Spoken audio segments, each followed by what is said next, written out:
Bisaya or Cebuano. But, fair warning once again, this is not purely Bisaya.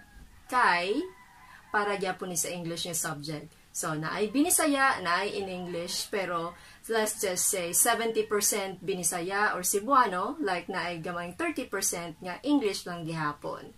Okay, sugdan na nato. Simple tenses, simple lang. Sayo na ni siya kay simple tenses man. So, simple tenses, present, past, and the future. Pero atong unahang nag-istorya ang present tense. So, present, karon. Mao na siya karon, present. Ang kinsa man ang nagkuyog-kuyog nimo karon, mao na imong present. So, dili pang itaglain sa kay present sa ta. Focus on the present. We live in the present. Ang forma sa present, usually, kung ano na siya, the base form of the verb, base form ka nang walay gi-add sa verb. So, kung may yung tagbay, B-U-Y, mo na siya base form. So, kung mo S form na na siya, imo na ng punanog S, buys. So, duhara imong choices, ana. Ang base form or S form sa verb. Ang base form, katong ihang original nga porma, ang S form, katong giada na siya og S. Kanos amo adog S? Kung ang imuhang subject, ang imong gihisgutan kay singular o sara.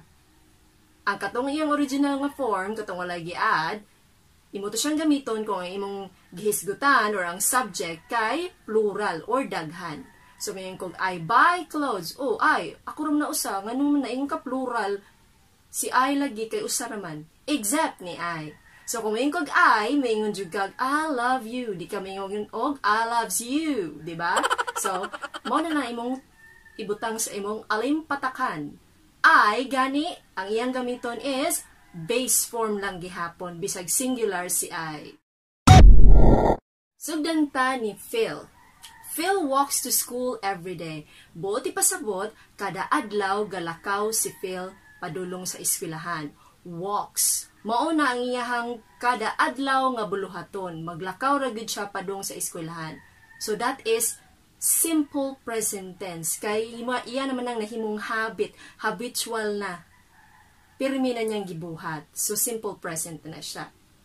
Kung ingon si kag, Phil is a very practical guy. So, practical si Phil, imo ng generalization ni Phil. Mauna imong naobserbahan nga ingin ana di ay si Phil. Do wala na siya action, pero generally, maunay konsepto nga nabuo, na porma. So, si Phil, kay practical. Phil is very practical. So, that is still in the present tense. Napausa, the Philippines is a tropical country. Kana siya nag-state og usa ka fact. So kitang tanan kahibalo nga kana siya tinuod na siya. Kay nakabalo man tang tanan nga ang Pilipinas tropical country yun na siya. Pag state ana nga statement that the Philippines is a tropical country, automatic yun na siya. Imong gamiton is simple present. Dili ta moingon nga the Philippines was a tropical country. Kaya bisan karon tropical naman gyapon ang Philippines. O gisa ta pwede maingon og the Philippines will be a tropical country. Kay hantud karon hinuon in the future tropical gyapon siya. Pero mayon kag will be, but pasabot sa future pa siya mahitabo. So kay naanaaman siya karon atong isgutan. Karon ang atong i-focus. So si Philippines karon tropical. Og hantod na gyud na siya, tropical na siya, except kung naay mga phenomenon that would change it. Karon natong paghisgutan ang simple past tense. May dinhing dapita. Ang simple past, ang pagpurma na niya, verb na siya, pun-a natog ed or d. Pero dili tanan nga verb inanaon og purma. Kay naay mga verbs nga tawagon tag irregular verbs. Wala na sila'y gisunod nga purma or pattern. Kay mausab ilang porma kung maabutang sila, kung gamito nimo sila sa past tense, sa simple past tense. Kani siya. Phil bought a very fine jewelry for his mom. Lahi ra si Phil, no? Naida kang Phil diha? Okay. So, Phil bought a fine jewelry for his mom. Mas makapasana all kani Phil. So, bought there is the verb. Diba? Bought is the verb. Kanya naingon ko ganina nga not all verbs ang mag-aadan og D or ED. Mauna ni siya atong sample. Si bought. Kaya yung base form, buy. Past tense lagay si buy, mahimong bought. Mo ni siya example sa mga irregular verbs nga kung saan ang lista sa mga irregular verbs pwede ra gyud ninyo makitaan sa inyong best friend nga si Google. Sunod ang future tense, the simple future tense. Unsa may naa ani ni simple future tense? Kani si simple future tense mo ni siya itong mga kaugmaon. Ang mga umaabot nga mahitabo mo na ang future tense. So kung moingon kag Phil is going to buy an expensive jewelry for his mom, moabot ra ng adlaw nga mopalit si Phil of expensive jewelry. Is going to buy mao na ang form sa verb. So unsa day forma sa future? Actually duha na siya. Ang pinakasikat nga forma sa future tense kamo ana yung kag will or shall plus the base form of the verb. So will or shall buy. Pero kani siya nga sentence, lahi iyang gigamit. Pero pwede gihapon ni siya, ba simple future. So, is or are going to plus the base form of the verb. Okay? So, mahitabo na in the future nga mopalit si Phil, kaya wala pa man siya kapalit karon. Wala pa siya kapalit sa unang panahon. Sa umaabot pa. Okay, sunod. Phil will walk to school tomorrow. So, ugma, maglakaw ra si Phil. Wa siguro sakyanan si Phil. So, ugma pohon, maglakaw si Phil. Sayon na paghibaw ni mo nga ugma ka nga future na siya tungod sa time expression nga tomorrow. So, mo na itong bandayan ang time expressions para may bawaan na to nga maudi ay ni, future di ay ni. So, what if walay time expressions? Usahay, walay time expression, buti pasabot na ay situation nga imong angay sabton para may bawa ka nga ay wala pa ni nahitabo. Aka ni nahitabo na aka ni karon ni siya. O ana, mao na imong pagatan-awon. Buti pasabot dili enough nga imo lang butangan og mga verb ug unsa na mga missing verb. Kinahanglan gyapon nimo sabton ang mga statements para masayod ka kung unsa di ay angay gamiton diha sa sentences. Okay? So mao ni ang drill. I-try siya answer, may na lang makatabang.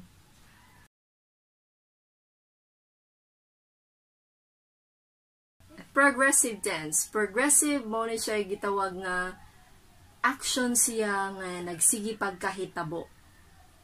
So, progressive. Mo na siya giingong progressive tense. Kaya nahitabo pa siya. Sa panahon na imo siyang giistorya, nahitabo siya. So, kaning I am speaking to you, am I not? Nakigistorya ko ninyo, di ba? So, samtang gisulti to nako, I'm speaking, nahitabo gyapon na siya at the moment, karong panahuna, karong taknaa, karong yugtua, nga naistorya ko, nimo, nahitabo gihapon siya. So, muna gitawag og present continuous. Present progressive continuous pa siya, wa pa siya ning end. Diba? O, dili ta mag-una-unag end. Ito yung format, ana, is helping verb. Unsa gina mga helping verb? Katong is, are, o am. Muna gamiton, katong tulo. Depende kung unsay subject niya. Tapos, puna na siya verb, plus butangag ing ang verb. So, is, are, am, plus verb, plus ing. Mo na yung forma. So, katong gigamit ganina niya na kung I am speaking, kailangan sa kung na kung I is speaking, I are speaking, diba? Basta I gani ang gamiton na niya, ang paris niya si am. Okay? So, kani siya mo ako, she is thinking about you right now. So, gahuna-huna siya nimo. Ikaw rin yung ginahuna. So, wa pagyapon na end ang iyang paghuna-huna. So, progressive siya ka, wa pa nahuman ang iyang paghuna-huna. Gasigi pa siya gunahuna. Karong takna. Okay? Next, they are listening to your lecture. Naminaw sila nimo. And while the lecture is ongoing, ug ako pong giingon nga naminaw sila, kanang higayuna, naminaw sila. Naminaw na sila anang higayuna. So, wala pa nahuman ang ilang pagpapinaw. Gasigi pa sila paminaw. Mao na siyang continuous. Okay? Next. Past continuous. So, nahitabo na sa past. So, past is past na siya. Pero, unsay difference niya sa katong simple lang nga past. Ang past progressive is naay action nga nahitabo, unya naay lain nga ning kalit og kahitabo. So, si biduha ka action, duha ka hitabo tanan. O kumana ako, I was speaking on the phone when the fire broke. So naakoy ka istorya sa telepono dayon nagsunog so duha ka aksyon. So katong unang aksyon nga ongoing, katong mo una nimong gibuhat, mo to siya progressive. Kay mo to imong gibuhat gyud nga wala pa nahuman samtang naay ning kalit og kahitabo. So wa pa nahuman mo to siya ang progressive. Katong nagstorya ka sa phone, you were speaking on the phone, mo to siya ang progressive. Kay wa pa mo to siya nahuman nga action. Then ang katong usa nagsunog. Simple past na to siya. Okay? So, gamito na to is, maurang gihapon, helping verb plus the verb plus the ing. Pero ang helping verb this time, imong gamiton kay was and were. Was kung singular ang subject, were kung plural. Okay. So, kung I ang imong subject, unsa man eh, I was, I were.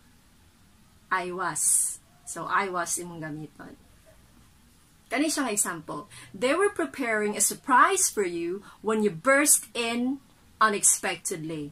Muna ni ron. So, busy kay silang pag-andam kay ila kang i-surprise pero ning kalit kag abot. So, duha ka hitabo, duha ka action. We're busy preparing. Mauni ang hitabo nga ongoing, continuous pa. Nagsige pagkahitabo, nagsige pa silang ka-busy. Dayon ning kalit kag abot. So, mauna ang simple, katong ni kag abot mo to'y simple past. Ang katong gasigi silang prepare, busy silang ga-prepare, they were preparing, mo to'y ongoing action. Mo to'y action nga wala pa na human. Nahuman lang siya kani abot man ka. So sila'y na surprise imbes ikaw may surprise. Karon, future continuous. So future progressive tense. Unsa naman sa ning future? Kawan mo sa future. Same as a simple, mahitabo ni siya sa future. So, specific time sa future. Ang nakalahi lang nila kay ang yang form. So, may muna siyang will plus be plus verb plus ing. I will be getting on the plane real soon. So, will be getting. Makasakay ra kong eroplano. Hapit na. So, ongoing na siya sa future pa. Kung makasakay siya. Diba? So, unsa nga mga helping verbs ang gamiton? Now, helping verbs na to is will or shall, then plus be, plus the verb, plus ing. Will be leaving soon. Shall be dancing with you. Dancing. They will be announcing the winners the day after tomorrow. So, kano saan na mahitabo? The day after tomorrow. Sunod-sunod adlaw. Okay, the day after tomorrow. Mahitabo ang announcement sa winners. So, progression anang imuhang pag-announce is sunod-sunod adlaw pa. So, mahitabo na siya. So, that's future continuous. Okay. So, hopefully, nagkasinabot ta aning progressive. So, kung moral of the story aning progressive, padayon pa siya, fighting pa siya, wa pa siya nahuman. So, mong continuous siya. Diba? So, go lang ng go. So, hopefully, nagkasinabot ta aning yugtua. So, Teacher Janelle here once more. Hope you learned something from me, and I would be very glad to hear your comments down below to know how you feel about this part nga nagbisaya ko pag-discuss. If it is helpful or not. Hopefully you could put it down there in the comments. Present, past, and the future tense. Kinahanglan na to i-translate si present, past, or future? Ayaw lang. Hindi sa kinahanglan i-translate. Kaya maudyo na siya given. So, unahan na to ang present perfect tense. So, ang iyang forma, structure niya is has or have plus the past participle. Kanang past participle, guys, nakahinumdum sa una, magsitag nga, kaya mag-memorize taan ng buy, bought, swim, swam, swam, teach, taught, see, saw, seen. O, diba? Kanang mga inana. So, kanang ikatulo, katong si bought, si taught, o seen. Mo na sila mga past participle. O dili mag-uol kay naidaghang lista sa past participle sa Google. Diba? Wala dyo'y dili matubag ni Google. Ikaw lang dyo'y mutarong og pangutana para matubag ka. Perfect na express sa tulo ka sitwasyon. Continuation of action. Muni usa. So, naay nahitabo nga gipadayon. Or, repeated past action. Gibalik-balik, nahitabo na. So, nahitabo na siya sa past, pero nabalik-balik na ulit-ulit. Okay. O, indefinite past. So nahitabo na siya sa past. Pero dili sure kung asa dapita adto sa past. Pero nahitabo na siya. So kana siya kung mao nay mahitabo, ato na siyang ibutang sa perfect, present perfect. Kay perfect gani buti pasabot, nahitabo na, nakumpleto na, napurma na, muna gipasabot sa perfect tense. Mga action nga nahitabo na, nakumpleto na, para di ta maglibog ng perfect siya. Kay okay na siya, maong perfect siya. Okay, unahon na to si Mark has played that song. So, buti pasabot nga si Mark nakatugtog na ana nga song sometime in the past. So, ang pagtugtog niya, pag-play niya sa song, completed na, nahitabo na, in the past.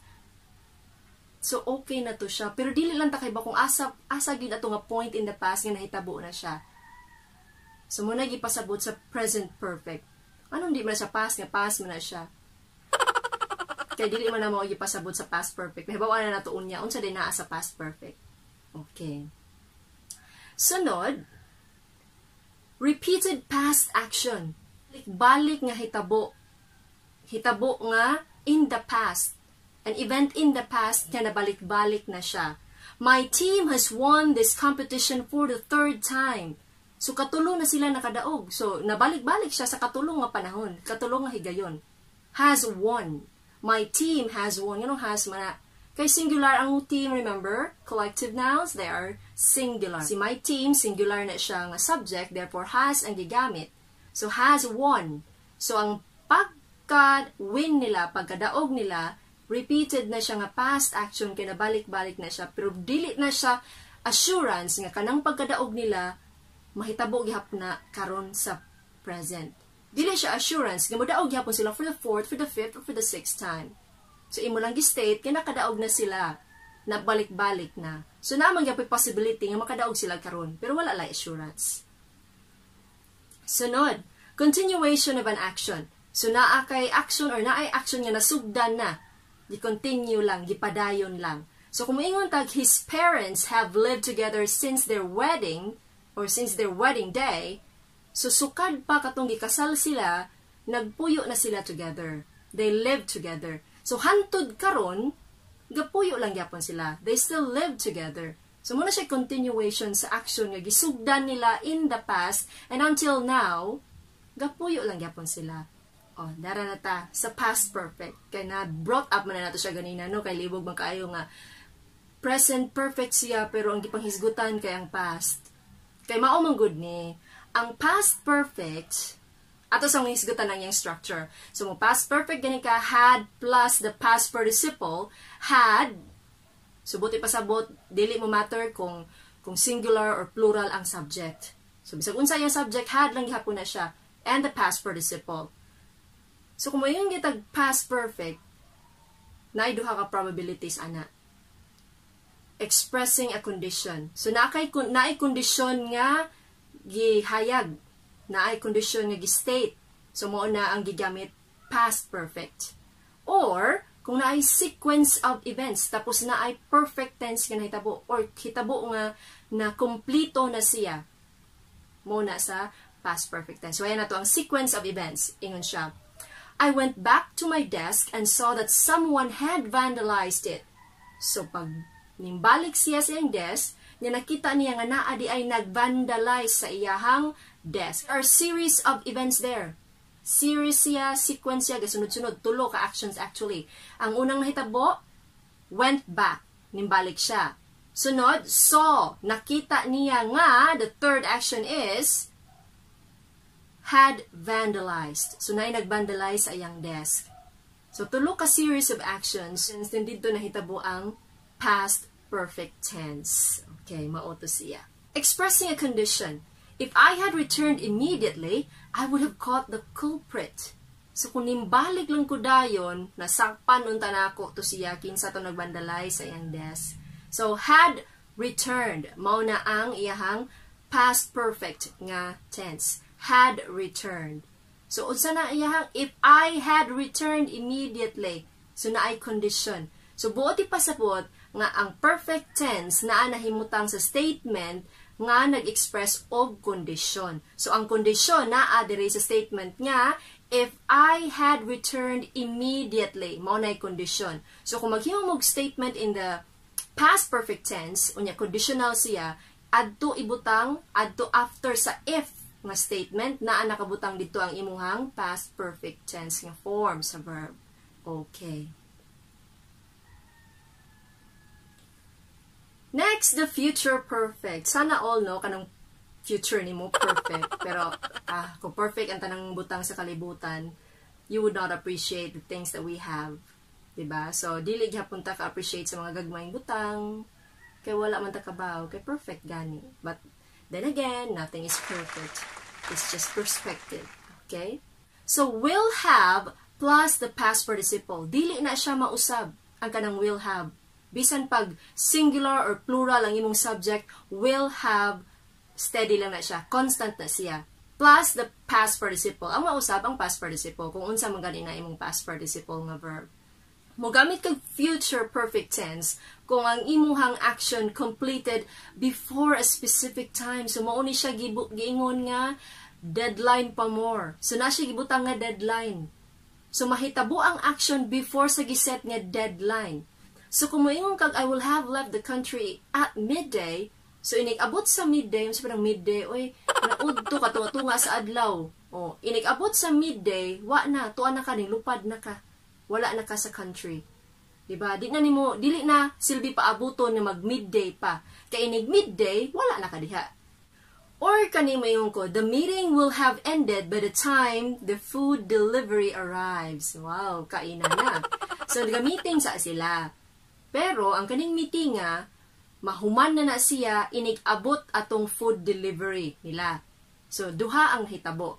Ang katong usang hitabo nila, mauto siya ang musunod niya action. Diba?